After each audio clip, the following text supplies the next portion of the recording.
लेकिन आज के दिन का अगला मुकाबला, दूसरा मुकाबला, बड़ा मुकाबला, तेलुगु योद्धास बनाम मुंबई खिलाड़ीज। दो बड़ी टीमें आमने सामने हैं।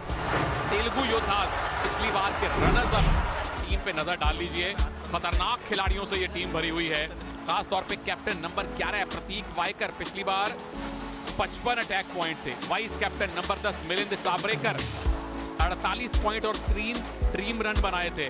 मुंबई खिलाड़ीज की टीम की स्टार्टिंग लाइनअप में अनिकेत पोते, एक बेहतरीन अटैकर, तो वहीं वजीर की भूमिका में सुहाशीष में नजर आने वाले ऋषिकेश को आप पूरी तरीके से बाहर नहीं रख सकते, क्योंकि ये मेन वजीर की भूमिका पिछले संस्करण में निभाते हुए नजर आए थे। Power play on. Power play यानी कि शुरुआत में ही आपने अपने दो बड़े अस्त्र निकाल लिए हैं। देखते हैं कि इसका फायदा योद्धास को मिलता है या नहीं। तरकश तीर निकाले शुरुआती क्षणों में ही दो, पहले ही बैच के सामने पावर प्ले। और आमतौर पर माना जाता है कि टॉप टीम के सामने लीजिए पावर प्ले, लेकिन अरुण कुंती को फर्क नहीं पड़ता वो वजीर है या नहीं। वो पॉइंट्स निकालना जानते हैं, अपनी टीम को शुरुआत दिलाना जानते हैं। प्रतीक वायकर जो कि वजीर की भूमिका निभा रहे हैं, एक आसान सा टच मिला, बेहतरीन खोला और उसी के चलते एक और खिलाड़ी को बाहर किया, शिकार करके बाहर भेजा है महेश शिंदे को। एक तरफ रुद्र तो दूसरी तरफ प्रतीक, ये दो खिलाड़ी जो वजीर की भूमिका में। लेकिन पिछले संस्करण का एक चीज मुझे याद आ रही है, उससे पहले ये शिकार है, पहला पैर पूरी तरीके से बैट से बाहर है। और समय कितना लिया? 1 मिनट 45 सेकंड का। पर अच्छी शुरुआत, बहुत अच्छी शुरुआत तेलुगु योद्धास की। ये आयुष अभी 3.5 मिनट बाकी हैं, 3.25 मिनट बाकी हैं। आपने 6 शिकार कर दिए और आखिरी शिकार को लेके गजानन शेंगल ने रिव्यू मांगा है। Team umpire attacker review, defender review. Gajanan ने जो कि डिफेंडर है रिव्यू की मांग की है, लेकिन उनके ओपोनेंट यानी कि अटैकर की भूमिका निभाने वाले खिलाड़ी ने साफ कर दिया, ये साझा कर दिया कि चाहे आप वो रिव्यू लें वो आपके पक्ष में नहीं जाएगा। लेकिन थर्ड एम्पायर की तरफ हमने तो रुख किया। सुनील, मुझे बहुत ज्यादा कॉम्प्लिकेटेड नजर आ नहीं रही। अब तक का सबसे आसान फैसला होगा। सबसे आसान फैसला है ये टीवी एम्पायर के लिए। 3.5 मिनट यहाँ है, 7 मिनट की अभी अगली टर्न है। 10.5 मिनट में मुंबई खिलाड़ी को रिव्यू नहीं मिलेगा। अगर ये खिलाड़ी आउट हो गया तो अगले बैच के लिए कोई मौका नहीं बनेगा कि वो ड्रीम रन लगा पाए। ये एक बेहतरीन स्काई डाइव थी, अपने बाएं हाथ का इस्तेमाल किया, जो कि आमतौर पे थोड़ा सा टफ माना जाता है, लेकिन उसके बाद भी वो पॉइंट क्लेम करना मिलिंद ने अनिकेत को बाहर किया है। एकमात्र खिलाड़ी जो इस बैच में बचे हैं वो शुभाशीष है। थर्ड टाइम नहीं प्रभु, थर्ड टाइम नहीं, एक और टच। 3 बैच साफ, 18 पॉइंट योद्धास की झोली में। और एक चीज तय है कि मुंबई खिलाड़ीज की टीम इस बैच के जरिए ड्रीम रन नहीं बना सकती, और उसका सबसे बड़ा कारण कम से कम 3 मिनट का समय शेष नहीं है। अपना नुकसान कितना और कम करवाते हैं मुंबई खिलाड़ी, क्योंकि ये वाली टर्न तो तेलुगु योद्धास ने अपनी जेब में डाल ली है। एक और पॉइंट, डिफेंडर बाहर चला गया, सेल्फ आउट, 22 पॉइंट हो गए। 22 से 24 पॉइंट तेलुगु योद्धास के बचा सकते हैं। पॉइंट नहीं मिलेगा। वेल डन, ये डॉच दिया सुनील ने। वेरी वेल डन इंडी। अचानक से अपने बॉडी को बैलेंस करना कभी भी आसान होता नहीं है, लेकिन फिर पीछे ध्रुव आए, उन्होंने इजी टच पॉइंट अपनी टीम के लिए निकाला और स्कोर कार्ड को बढ़ा देंगे। खेल हो गया यहाँ मुंबई खिलाड़ीज के साथ। उन्होंने टॉस जीता और कहने लगे कि हम पहले डिफेंस करेंगे। तेलुगु योद्धास ने उनके 12 डिफेंडर्स को आउट करके 24 पॉइंट बना लिए। दूसरी टर्न शुरू, इसमें मुंबई खिलाड़ीज अटैक करेंगे, तेलुगु योद्धास डिफेंस करेंगे। बड़ा सिंपल सा नियम है, पहली बार आपने डिफेंस किया, दूसरी बार अटैक। मलिक साहब ने घोषणा कर दी है, and I like this throw. Mumbai खिलाड़ीज को बड़ा स्कोर चेज करना है। 24 पॉइंट से आप पीछे हैं, तो पावर प्ले लिया है शुरुआत में ही। और पावर प्ले यानी कि 2 वजीर यानी कि कहीं भी जा सकते हैं। ये जंप और पहला पॉइंट वजीर का। राहुल मंडल मूवमेंट दिखा रहे हैं, डॉच करने की कोशिश थी, लेकिन पोल डाइव पॉइंट लाएगी। क्योंकि अपनी स्काई डाइव के लिए जाने जाते हैं, वो पोल डाइव के तहत शिकार करके 2 और पॉइंट कमाएंगे। पर अभी भी आप 14 पॉइंट पीछे हैं। प्रतीक वायकर अंतिम सक्रिय खिलाड़ी। क्या टच हुआ है? हाँ जी, प्रतीक को जाना पड़ेगा, रिव्यू है नहीं। 24-12 का स्कोर होगा और ये डिसेंट शुरुआत है मुंबई खिलाड़ीज की। 7 मिनट की इनिंग है। ये टच आना चाहिए, ये टच आ गया है प्रभु। 24-14 स्कोर हो चुका है। श्रीजेश का वो टच था, 2 पॉइंट अपने नाम किए। रनिंग एंड टच, बहुत ज्यादा दिक्कतों का सामना उन्हें करना नहीं पड़ा। अब मौका है, बुनाना होगा, आसानी से बुनाया और बाहर कर दिया। बेहतरीन डॉजर्स भी दिखे हैं और वो सिक्सर मूवमेंट का पूरा इस्तेमाल यहाँ करते हुए आकाश नजर आए हैं। जितना समय उन्हें मिला उन्होंने अपने टर्न्स और ट्विस्ट दिखाए। एक और पोल डाइव, श्रीजेश ने एक और शिकार किया, लेकिन क्या उनके हाथ में दिक्कत आई है? बाईं तरफ देखिए, बैच टाइम 2 मिनट होने वाले हैं। ये टच हो गया, कोई ड्रीम रन की संभावना नहीं। 2 मिनट के लगभग समय बाकी है। 26, 28, 30 पॉइंट भी ले सकते हैं मुंबई खिलाड़ी। I like this bro.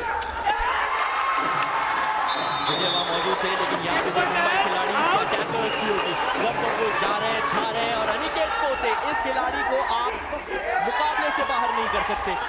और स्ट्रैटेजीज में परिवर्तन मुंबई खिलाड़ी की टीम ने किए हैं। यहाँ एक और पॉइंट मिलने में कामयाबी हासिल होगी और बेहतरीन कार्य गजानन के द्वारा पूरा अटैकिंग यूनिट एक बेहतरीन और एक पॉजिटिव यूनिट की तरह नजर आ रहा है। मुंबई खिलाड़ी, मैच में खिलाड़ी कोई भी हो, लेकिन हर तरफ छा रहा है। आखिरी टच भी हुआ, अनिकेत पोते ऐसे डिफेंडर्स को है धोते।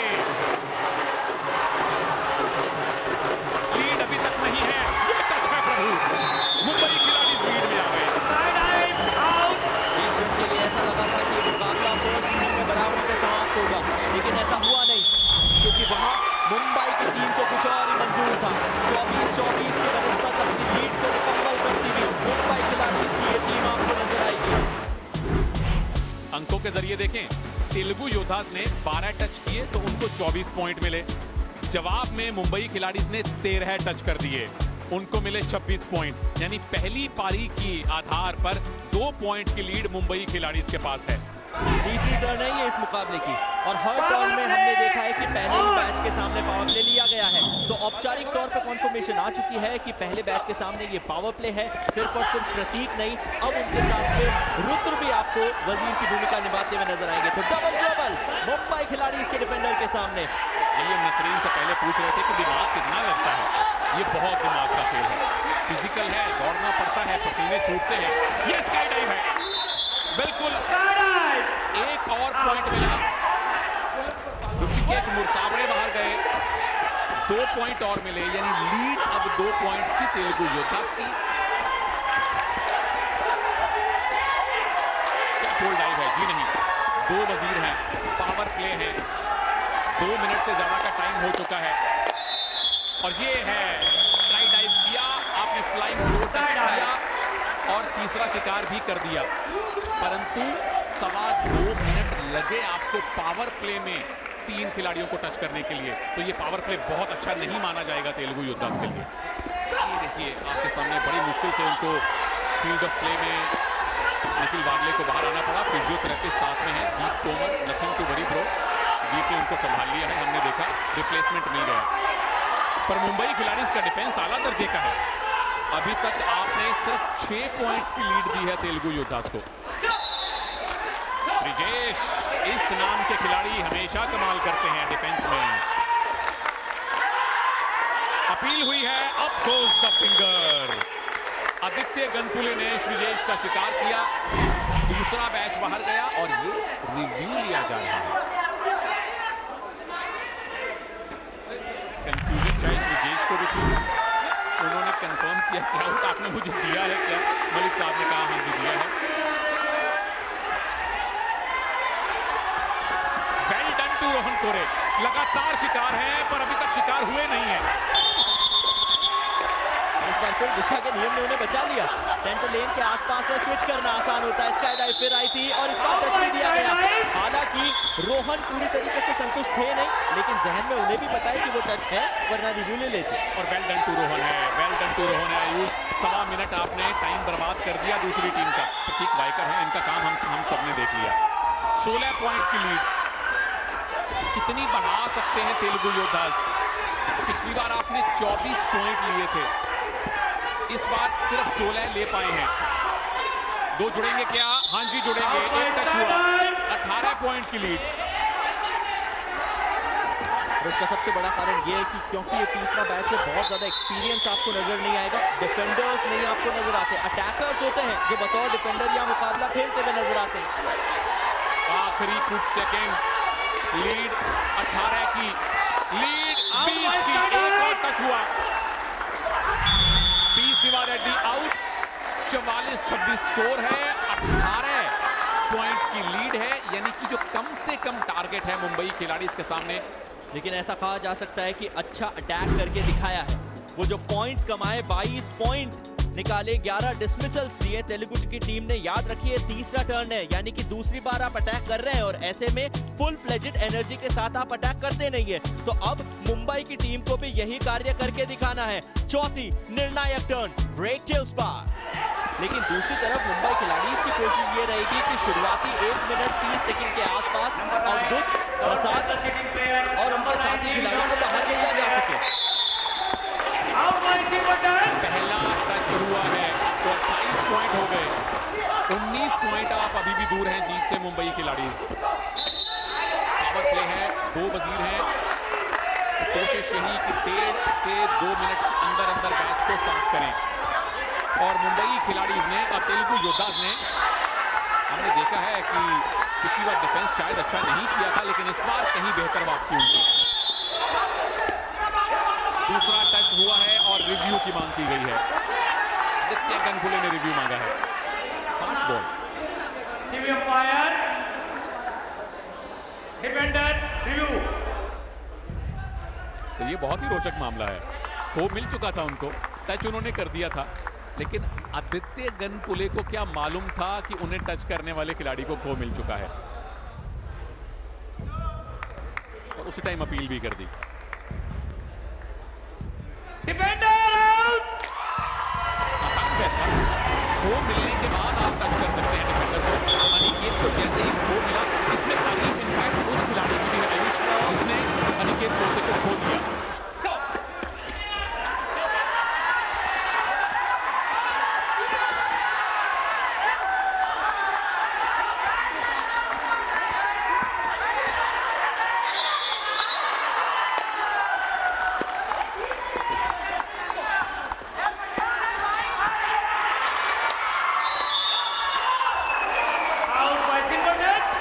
कोई शक नहीं है, अब अवधुत पाटिल को वापस जाना पड़ेगा।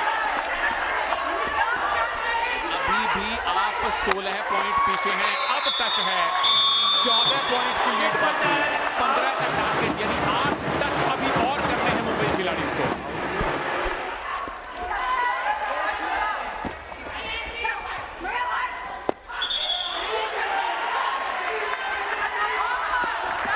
आखिरी डिफेंडर है प्रतीक वाइकर, वो आउट। अभी भी 5 टच और करने हैं 1.5 मिनट में, यानी तेलुगु योद्धाज मैच में इस समय आगे हैं कम से कम टेक्निकली। मिलिंद, अरुण, आकाश वहां मैच पे मौजूद बतौर डिफेंडर। और सुनील, अब तो ये जाहिर सी बात है, ये साफ हो रहा है कि जन्नत की हकीकत तो हमें भी पता है, मगर दिल बहलाने का तरीका ये बुरा नहीं है। इसीलिए शायद रिव्यू ले लिया। कारण यह है कि अगर आप हारें तो 3 पॉइंट या उससे कम रिव्यू लिया गया है मुंबई की टीम की तरफ से। श्रीजेश वो खिलाड़ी जो आपके स्क्रीन पे नजर आ रहे हैं, रनिंग हैंड टच करने की कोशिश थी। कई सारे सवाल, पहला ये कि टच हुआ या नहीं, दूसरा ये कि जब टच हुआ तो क्या श्रीजेश का पांव सेंटर लेन पे था या नहीं। Defender out. टच है भाई, आप पहुंच जाएंगे 40 पर। ये बैटल बड़ी इंटरेस्टिंग है। आखिरी के 10 सेकंड का समय बचा है। हरमीत देशम के साथ मुश्किलात का सबब, स्काई डाइव आई है लेकिन टच अब तक नहीं आया। आखिरी के 2 सेकंड, फिसल बची, मुकाबला समाप्त। मुंबई खिलाड़ी ये मुकाबला बचा नहीं पाएंगे। तेलुगु योद्धा ये मुकाबला जरूर जीतेंगे, लेकिन क्योंकि मुंबई खिलाड़ी ने ये मुकाबला 3 पॉइंट के अंतराल के भीतर गंवाया है, अंक तालिका में 1 अंक जरूर पाया है। पर वेल डन टू मुंबई खिलाड़ी भी है, इतने बड़े लक्ष्य का पीछा करना आसान होता नहीं है। फाइनल स्कोर लाइन 46-44 से तेलुगु योद्धा जीते हैं, लेकिन मुंबई खिलाड़ी अपने पहले मैच में खाली हाथ नहीं लौटे।